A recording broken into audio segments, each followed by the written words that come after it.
This is just the beginning, trust me. Aftercare is what we're looking for. When you get in there, you're gonna be all right, mommy. I know you're scared, but guess what? You got the best love in the world right now, don't you? Don't you? You got the best love in the world, Pen.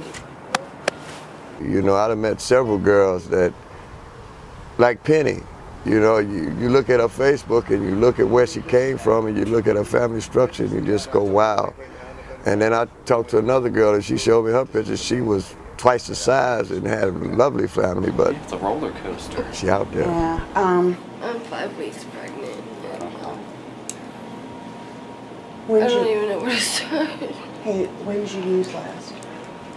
This morning? About an hour ago. About an hour ago, that's what I was guessing. I used to use the term, I was a go-getter. You know, I parked cars, Mama used to make flowers and candy, I would sell stuff like that. I was always hustling. You know, even when I lived in Avondale, I walked the blind man every day, Mr. Alexander, and he would always give me a quarter and I would put it back in his pocket. I took out garbage, I always worked.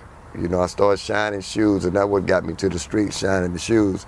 And shining the shoes on Reading Road. And it was called a Whole Stroll at that time, and it was the red light district. And I got fascinated by it, to be honest. I was fascinated. Yeah. It's a big old house. Ooh, I'm getting some memories. Yeah. Thinking about it, I will never forget, I was playing, and we had a little yard. This big house had a little bit of yard, and I was playing. I had on a green shirt, and the kids asked me, what happened, what happened? And I had got a whooping the night before, and you know, we got whooped with ironing cord. And I had whips, ironing cord whips, on my back and my chest, but I remember telling the kids that a tomcat had jumped on me. Now that's being in denial.